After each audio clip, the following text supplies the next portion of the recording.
Dr. Larry Schacht picks up the phone in his San Francisco office. October 21, 1976. He's calling a chemical supply company.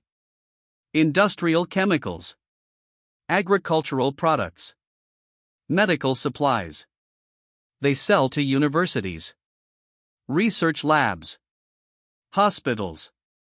Legitimate institutions with legitimate needs. Schacht is a doctor. Has credentials. Has DEA license for controlled substances. Should be a routine order. He tells the sales representative what he needs.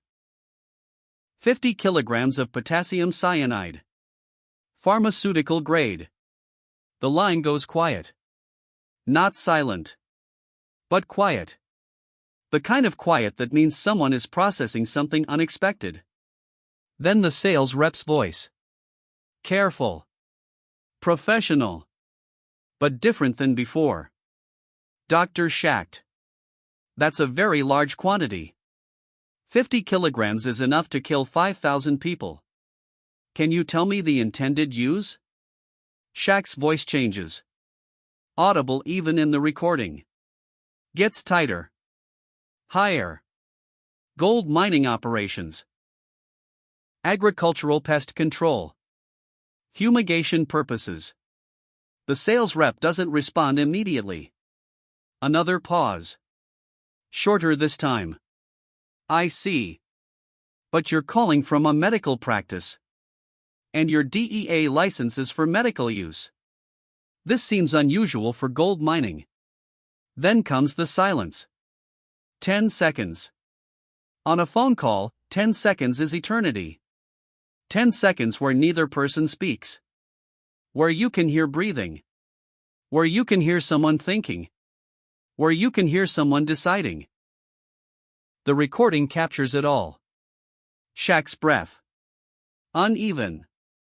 Fast. The sales rep's breathing. Steady. Waiting.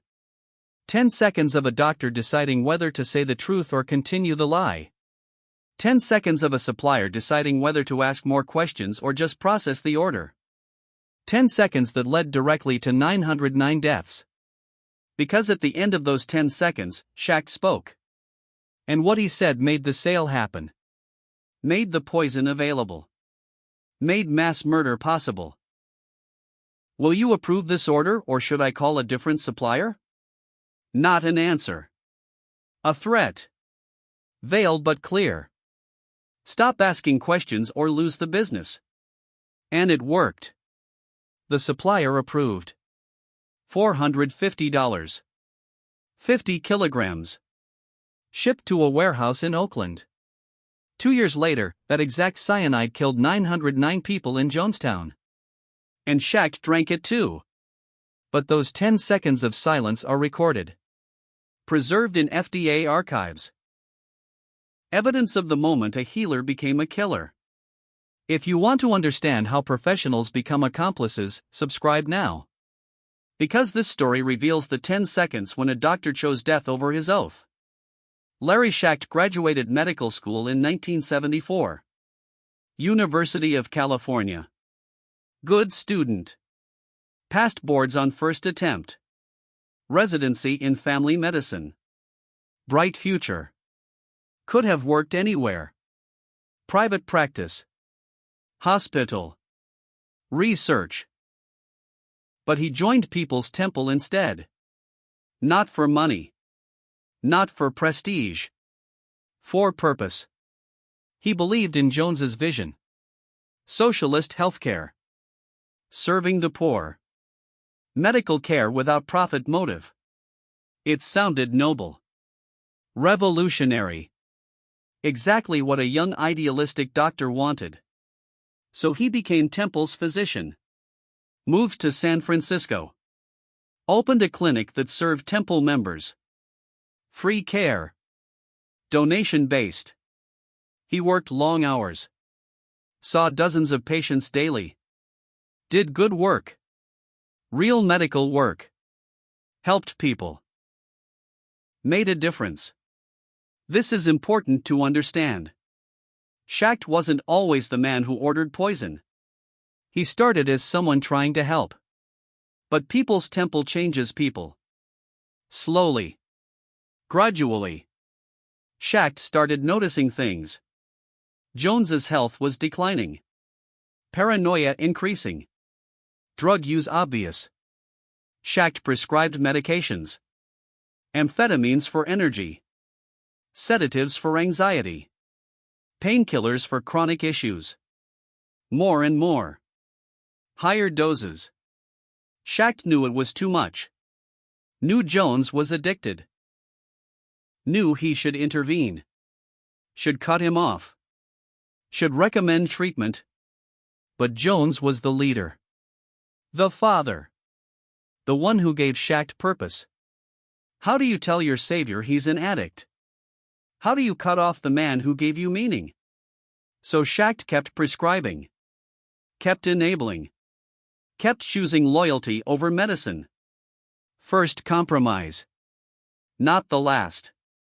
1975. Temple started discussing Jonestown. Agricultural project in Guyana. Socialist paradise. Escape from American racism and capitalism. Schacht was assigned as medical director. Responsible for healthcare for the entire community.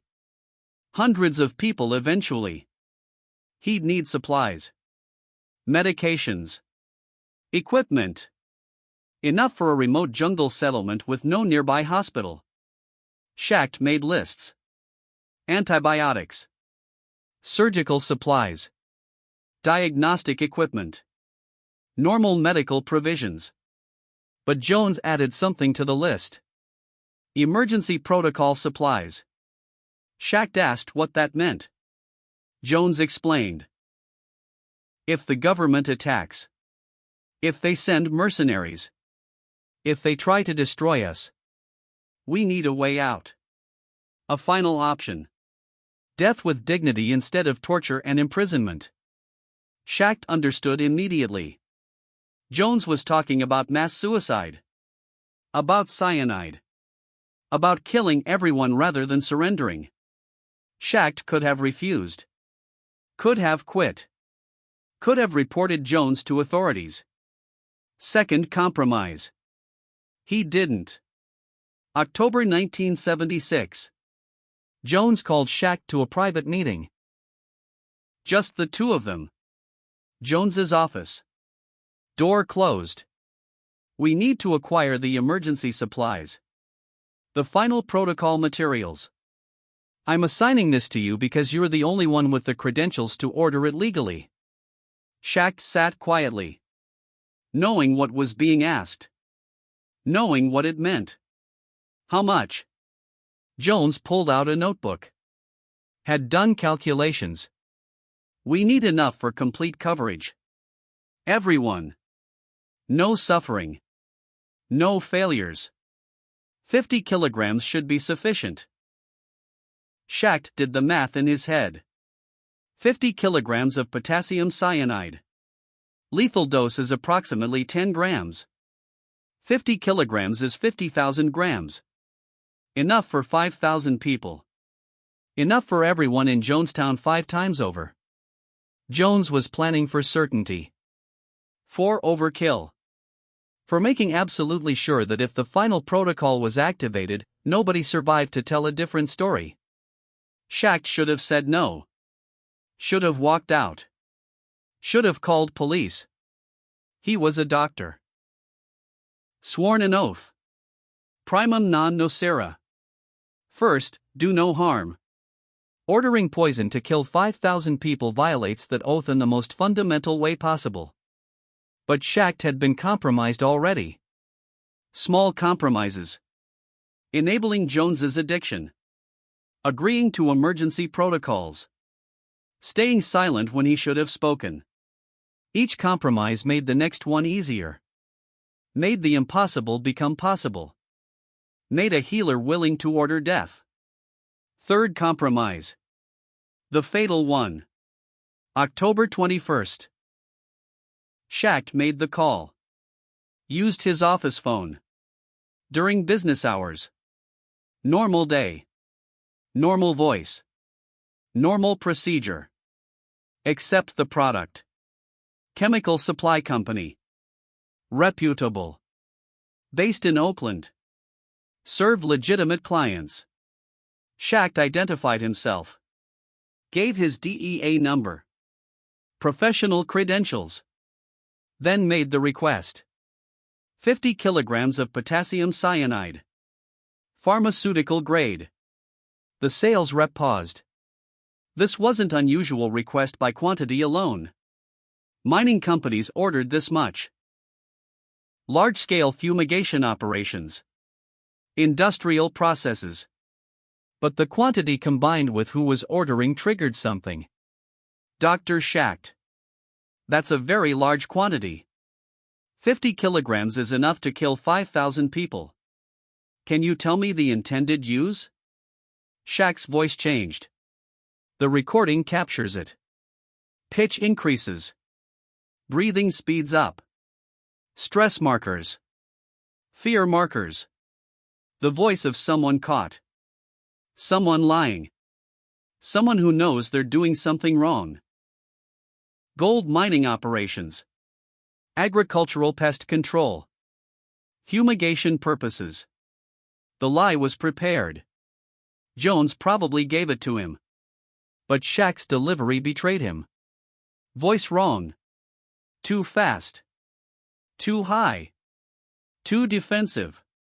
The sales rep heard it. I see. But you're calling from a medical practice. And your DEA license is for medical use. This seems unusual for gold mining. Schacht was trapped. The lie wasn't working. The sales rep was questioning. Was suspicious. Was doing his job properly. One more question and the sale dies. One more question and Schacht has to find another supplier. One more question and maybe the sales rep reports this to FDA. To DEA. To someone who investigates why a doctor is ordering enough poison to kill 5,000 people. Then came the 10 seconds. Schacht didn't respond. Didn't answer the question. Didn't provide clarification. Just stopped talking. And the recording captures what happens in silence. What audio engineers later analyzed. What became evidence in investigations? Schacht's breathing. Rapid. Shallow. Panicked. 14 breaths in 10 seconds. Normal resting rate is 12 to 16 breaths per minute. Schacht is breathing at almost 100 breaths per minute. Hyperventilating. The sound of a man in crisis. A man whose sympathetic nervous system has activated. Fight or flight. Adrenaline coursing. Heart rate elevated. Blood pressure spiking. The sound of a man who knows he's caught. A man who has to decide what to do next. The recording captures it all. Every breath. Every pause. Every microsound that reveals internal state. Audio analysts who studied this recording in the 1980s noted vocal stress markers. Pitch changes. Breathing irregularities. All consistent with deception. With fear. With someone experiencing acute psychological distress while attempting to maintain composure. Tell the truth? Impossible. The truth is, I'm ordering this poison so my religious leader can kill everyone in his compound if the government tries to rescue them. No supplier accepts that. That's conspiracy to commit mass murder. That's federal crime. That's immediate call to FBI. The supplier would hang up and report within minutes. Schacht would be investigated. Temple would be raided. Jones would be arrested. Everything would collapse. And Schacht's purpose. His meaning. His reason for abandoning conventional medicine to serve this cause. All gone. So truth isn't an option. Can't be spoken. Can't even be considered. Hang up? Possible. But then he fails Jones. Returns without the poison. Faces consequences. Disappoints the leader. loses purpose. And Jones doesn't tolerate failure. Doesn't accept excuses. Schacht has seen what happens to people who fail Jones. Public humiliation. Boxing matches where you fight until you can't stand. Psychological torture disguised as education. Isolation. Punishment. And for something this important? For failing to acquire the final protocol supplies? The consequences would be severe. Schacht knows this.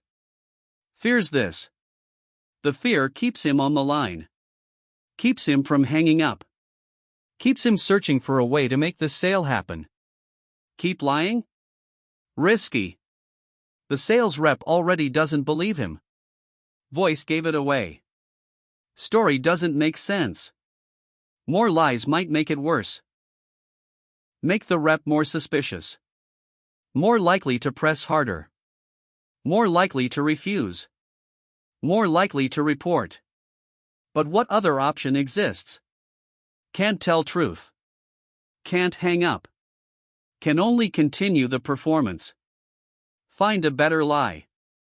Find a threat. Find a way to make the sales rep stop asking questions and just process the order. That's the calculation happening in 10 seconds of silence. The desperate search for a strategy that works. For words that close the sale. For a way forward that gets the poison without revealing the purpose. The other side of the silence. The sales rep, his breathing is steady. He's waiting. Professional. Patient. But the silence means he's thinking too. Deciding. This doctor's story doesn't make sense. Medical license ordering industrial quantities of poison. Claims gold mining but operates a medical clinic. Voice sounds wrong. Stressed. Lying. The sales rep could press harder. Could refuse the sale. Could report to authorities. Should probably report to authorities. But he's a sales rep, his job is selling. Commission-based. 50 kilograms is a big order. Good commission. And the buyer has legitimate credentials. DEA license is real. Medical degree is real. If the doctor wants to buy poison, who is the sales rep to judge? Who is he to question a licensed physician? Maybe the doctor really does have a gold mining side business. Maybe the medical license is just his day job. Maybe it's all legitimate and the sales rep is being paranoid. These are the rationalizations that happen in silence. The ways people convince themselves to ignore warning signs. To process the sale. To take the commission. To not be responsible. 10 seconds ended when Schacht spoke. Will you approve this order or should I call a different supplier? Not an answer. A threat. Implicit but clear. Either you sell me this poison or I'll find someone who will. Either you stop asking questions or you lose the business. And the supplier has to decide.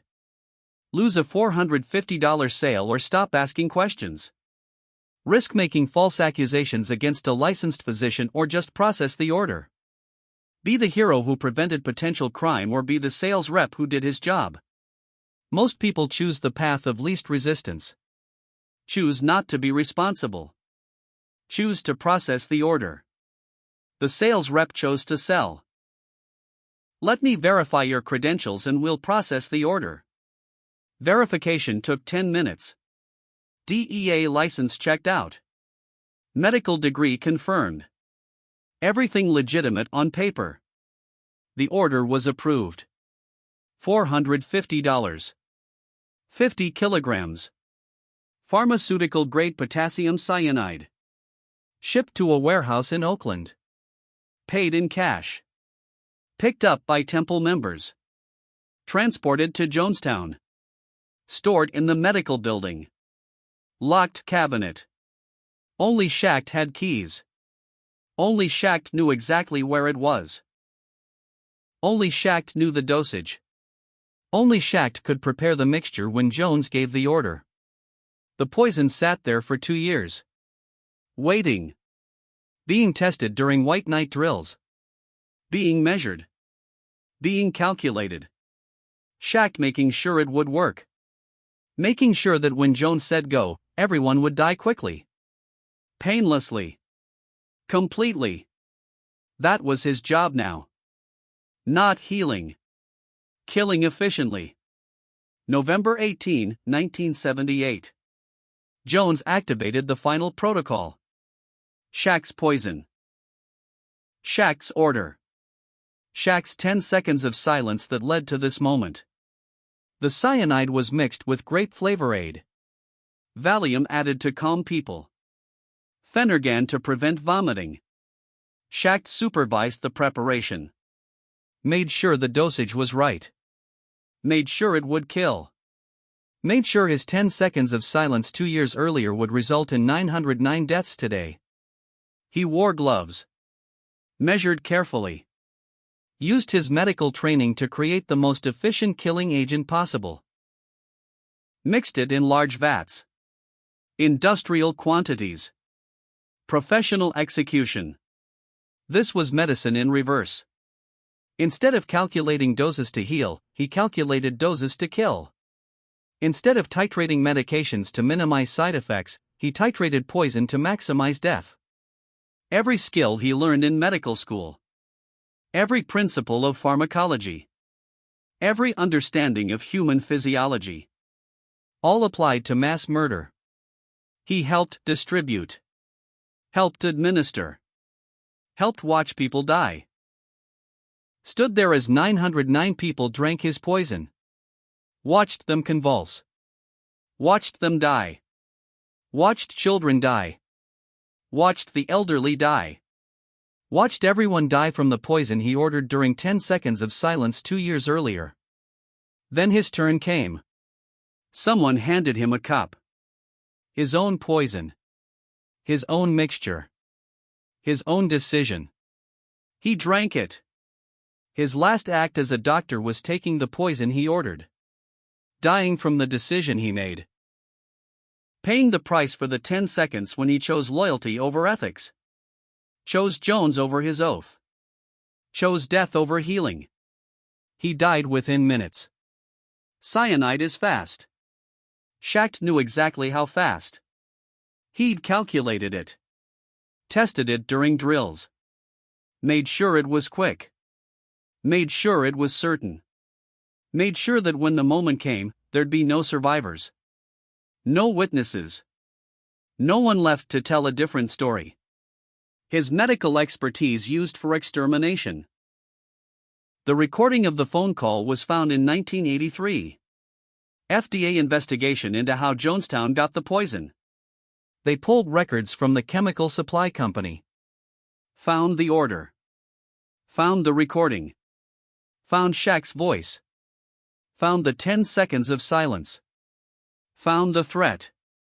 Found the supplier's capitulation. The FDA investigator who found it said later, "You can hear the moment he decides. You can hear the moment when a doctor becomes a murderer. It's in the silence. In the breathing. In the fear. And then in the threat. That's when it happens. That's when he crosses the line." The recording is still in archives. Still evidence of how mass murder happens. Not with dramatic decisions. Not with evil masterminds. But with 10 seconds of silence. 10 seconds of breathing. 10 seconds of choosing easy over right. 10 seconds of choosing loyalty over oath. 10 seconds of choosing death over life. Larry Schacht was 27 years old when he made that phone call. 29 when he helped poison 909 people. He could have had 50 years of medical practice ahead of him. Could have helped thousands of people. Could have lived up to his oath. Instead, he helped Jim Jones kill everyone who trusted them. And it started with 10 seconds. 10 seconds of silence. 10 seconds of breathing. 10 seconds of deciding. 10 seconds that killed 5,000 people worth of poison that killed 909 people in reality. The supplier who sold it said in 1989, "I think about that call sometimes. About the silence. About how I knew something was wrong but sold it anyway. I tell myself I didn't know. Couldn't have known. But the silence told me something. The voice told me something. And I ignored it. For $450. For a commission. For not wanting to be difficult. 909 people died because I processed an order I should have refused.